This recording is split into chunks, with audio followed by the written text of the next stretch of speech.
Winter, like spring, is a season which can make its brief appearance during any season as a brief reminder of its ultimate power in midsummer. While we consciously tend our carefully planted crops, winter can momentarily descend upon us as if threatening to take away the fruits of our efforts. Winter can make its threatening appearance during the season of opportunity, the spring, and if we do not quickly respond to cancel its potentially devastating effect, the season of opportunity will be taken from us by one of the storms of life, leaving us with yet another full year of waiting. Winter can prematurely appear during the season of harvest, the fall, just as we are about to reap the rewards of expended human effort, and leave us with crops or results which are of little value. The first great lesson of life to learn is that winter will always come, not only in the winter of cold and wind and ice and snow, but the human winters of despair and loneliness, or disappointment or tragedy. It is winter when prayers go unanswered, or when the acts of our children leave us shaken and stunned. It is winter when the economy turns against us, or when creditors come after us. It is winter when competition threatens, or when a friend takes advantage. Winter comes in many forms and at any time, both to the planter of crops as well as to the person in business, or even to our personal lives. The arrival of winter finds us in one of two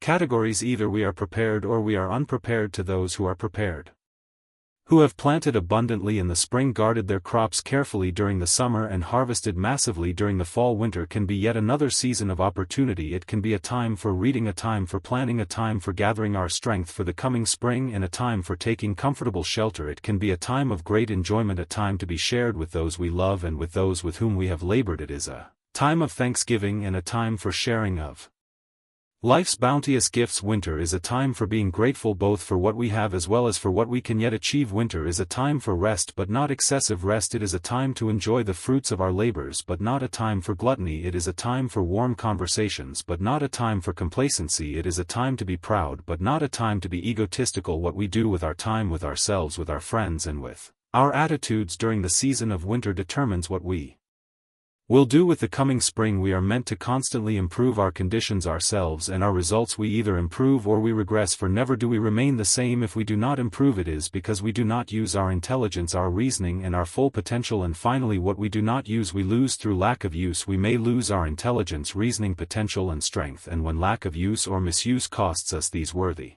human attributes, we predictably regress again. It is a basic law of life that demands either human progression or human regression. To those who are prepared for winter's arrival, let them use winter as they would use spring to take advantage. To those who are unprepared, the arrival of winter is a time for regret and a time for sorrow. Having lacked the willingness to pay the pain of earlier discipline, we now pay the heavier pain of regret. The burdens and chains of discipline would seem insignificant when compared to the massive weights and cumbersome restraints of regret. Regret is an empty storehouse and an empty kitchen when the coming fall is yet a full year away. Even with the arrival of spring, our efforts will be expended with an empty stomach and an empty purse. To the prepared, winter is springtime in yet another form, but to those who are ill-prepared, winter's arrival is full of horror and uncertainty. Love and harmony give way to accusations and anger. The time to experience the horror of a winter for which we are unprepared is in the springtime, and in our mind let the imagination paint for us the chilling winds, snow-blown fields, and ice-covered trees. Let us experience in our mind's eye the wailing of a hungry child and the disappointment showing in the eyes of the one we love. Let us emotionally experience the fumbling for excuses and apologies for our past mistakes, and the fear that comes with a knock on the door or the delivery of the mail. Anticipating these scenes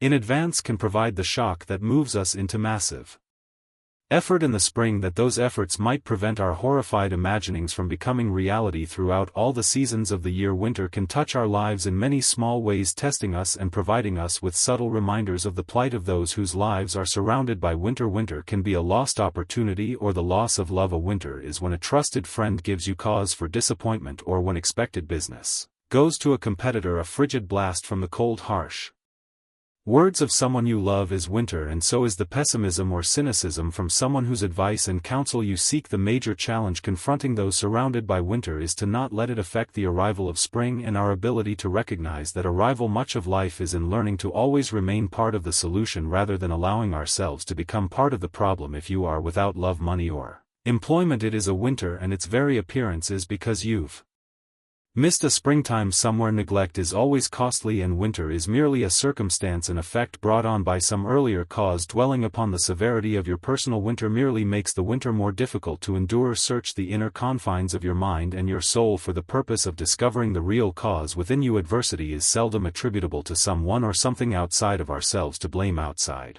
influences for the circumstance of winter is a convenient excuse for misplacing responsibility. It is the normal human tendency to place blame for a winter of life on someone else, which is why most humans reap the result of mediocrity that accompanies such behavior for things or circumstances. To change human attitudes, opinions and habits must change. Conversation on how things ought to be, on why things aren't fair, is just that, conversation. Unproductive conversation is what the lazy and unambitious engage in during the winters of life, for there is a certain euphoria that such empty conversation produces, which dulls the senses from the harsh reality of how things really are. The same euphoria is found in television and those who use it as an escape from their own empty life. It is found in alcohol and other drugs used by those seeking solutions in external means. It is found through idle gossip, which allows those who engage in it to overlook their own weaknesses by attacking the weaknesses of others. Let winter find you planning for the arrival of spring, not contemplating the errors of commission and omission of last year. Let winter find you with a joyful countenance and a happy heart, with a good word for all those around you, with appreciation of the past, not regret, and finally with gratitude for your achievements. Adversities and uncertainties of life, for each is a form of blessing which removes all limitations from the future possibilities of life. Winter is a time for examining, pondering, and introspection. It is a time for re-evaluating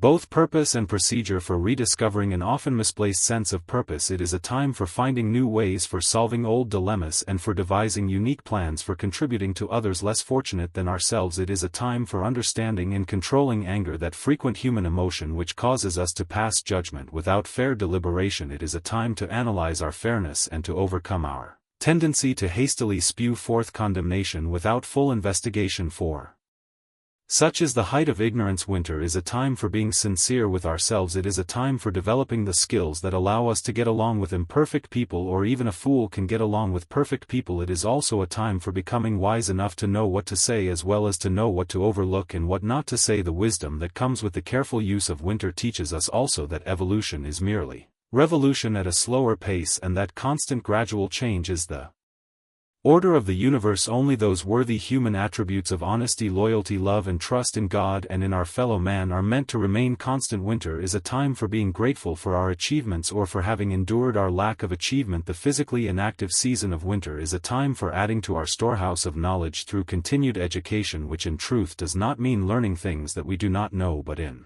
learning to behave as we do not now behave. The facts and things of life are automatically learned by each of us when we become inspired with the excitement of high expectation and belief in our own abilities. With winter comes the opportunity to catch up on unkempt promises and on unanswered letters. It is a time also for encouraging the young who with their inexperience are insecure, and for encouraging the old who because of their experience are apprehensive of the future. Let not the winter go by without investing much of your time in assuring, teaching, and encouraging others, for in so doing your reward will be an uplifted confidence in yourself. The teacher is always the greatest recipient of the lessons he seeks to teach to others. Let winter find you thinking first of someone else and appreciating and being kind and being gentle, and by all means let winter find you laughing more even though the winds blow cold and the snows cover the soil, which will soon bring new life.